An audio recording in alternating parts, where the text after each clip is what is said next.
Hello everyone, welcome to our channel education hotspot and here in this video हम discuss कर रहे हैं आपके इग्नू एमए सोशियोलॉजी के न्यू सिलेबस को।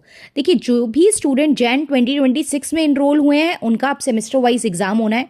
आपने जैन 2026 में अपने आप को इनरोल कराया है, राइट? तो अब आपको एग्जाम जो देने होंगे वो सेमेस्टर वाइज देने होंगे। एंड सेमेस्टर वाइज जो सिलेबस है, क्या सब्जेक्ट रहने वाले हैं, वो मैं ऑलरेडी यहाँ पे एक्सप्लेन कर चुकी हूँ चैनल पे। अब हम देख रहे हैं किस सब्जेक्ट में हमको क्या पढ़ना है।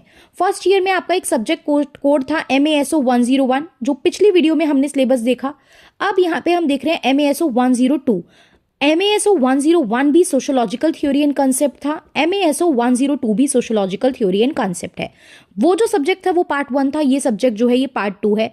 ये पहले भी MA सोशोलॉजी का स्टूडेंट पढ़ता था, पहले ये दोनों सब्जेक्ट एक ही बुक में एक ही सब्जेक्ट के अंडर आते थे, राइट? पहले ये एक ही सब्जेक्ट के अंडर आते थे, अब यहाँ पे बुक 1 एंड बुक 2 को सेपरेट सब्जेक्ट बना दिया है। पढ़ना उतना ही है जितना पहले पढ़ना था, बट अब ये है कि ये बुक जो है ये आपके पूरे 100 मार्क्स की आएगी, तो यहाँ से क्वेश्चन बनने के चांसेस बहुत ज़्यादा हो जाते हैं। पहले जो मैं तैयारी कराती थी, लास्ट मोमेंट पे हम लोग कुछ मेन सेलेक्टेड टॉपिक्स पढ़ लेते थे तो भी हमारी अच्छी खासी तैयारी हो जाती थी, बट अब यहाँ से इन डेप्थ बहुत सारे क्वेश्चन बन सकते हैं। 100 मार्क्स का ये आपका यहाँ पे पूरा पेपर रहने वाला है, ये चैप्टर्स रहने वाले हैं जो आप देख रहे हैं। सो यहाँ पे आपके 18 यूनिट से लेकर 31 यूनिट तक जो यूनिट्स हैं, they all are the part of your MASO 102 syllabus.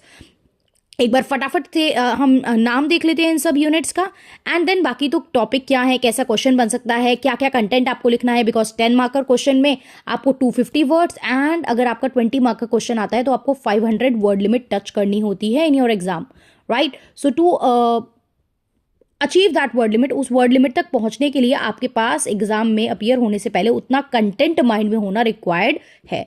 तो क्या क्या है? ब्लॉक 5 आपकी स्टेट सोसाइटी जाती है, जिसमें आप सोवरेनिटी जो है वो पढ़ेंगे टॉपिक, इसके टाइप्स पढ़ने हैं, कैसे अटेन कर सकते हैं, ये सारी चीज़ें यहाँ पढ़नी है।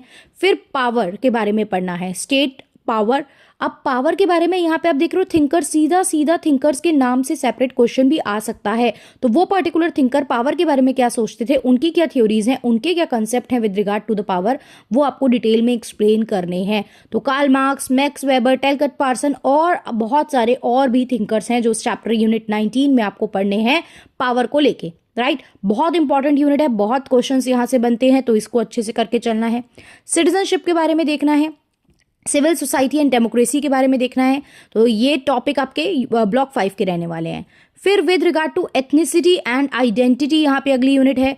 एथनिसिटी को डिटेल में पढ़ना है, क्या होता है, किस तरीके से क्रिएट की जाती है, आइडेंटिटी कंस्ट्रक्शन कैसे होता है, बाउंड्री एंड बाउंड्री मेंटेनेंस क्या होता है, आइडेंटिटी कंस्ट्रक्शन और एथनिसिटी को लेके कौन कौन से सोशोलॉजिकल थिंकर्स हैं, उनके क्या व्यू पॉइंट हैं, वो क्या थ्योरीज देते हैं, उन्होंने कौन से कंसेप्ट दिए हैं। Because this subject is sociology ना, तो सोशोलॉजी में मल्टीपल थिंकर होंगे, मल्टीपल सोशोलॉजिस्ट होंगे जिन्होंने काम किया है, तो उनके काम को हाईलाइट करते हुए आपको टॉपिक को बताना है। जस्ट रैंडम बेसिक सा मीनिंग नहीं बताना है यहाँ पे, हमें उस मीनिंग के साथ साथ जो एसोसिएटेड और रिलेटेड थिंकर्स हैं उनको भी यहाँ पे कोट करना है। नो मैटर अगर पूछा गया है थिंकर्स, तब तो थिंकर लिखने ही लिखने हैं। If in any case thinkers पूछे ही नहीं गए हैं, then also you need to explain और quote that thinker in that particular topic. फिर आती है थ्योरीज ऑफ सोशल स्ट्रैटिफिकेशन। तो सोशल स्ट्रैटिफिकेशन क्या है, कैसे क्रिएट होता है, क्या क्या एलिमेंट्स होते हैं इसके, ये देखना है। फिर डिफरेंस एंड इनइक्वालिटी के बारे में बात करनी है, क्लास को लेके बात करनी है, जेंडर किस तरीके से सोशल स्ट्रैटिफिकेशन से रिलेटेड है, कास्ट सिस्टम के ओरिजिनेशन को लेके theory. Social stratification is simply division of the society on the basis of different strata. Different चीज़ों के बेसिस पे हम सोसाइटी को डिवाइड कर रहे हैं, चाहे वो कास्ट हो, चाहे वो क्लास हो, चाहे वो जेंडर हो, राइट? बहुत सारी चीज़ों के बेसिस पर आप डिवाइड करो, तो उन बेसिस को ही हमें यहाँ पे पढ़ के चलना है।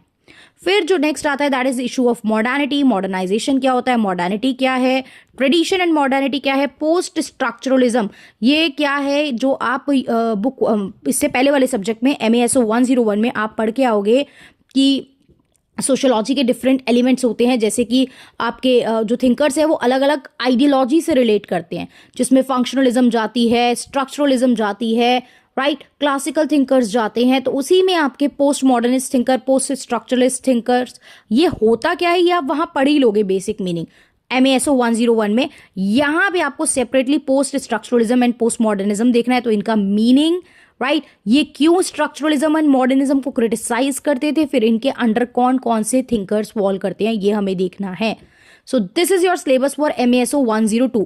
देखिए, कोई अलग से बुक मार्केट में नहीं आ गई है, मार्केट में तो ये एमएसओ की ही बुक अवेलेबल है, कंटेंट भी वही है, so I will use that content only. मैं वही कंटेंट यूज करने वाली हूँ, इग्नू के मटेरियल के अलावा कोई भी और चीज मैं नहीं सजेस्ट करूंगी कि this is the best thing, आप इसको इससे रिप्लेस कर लो।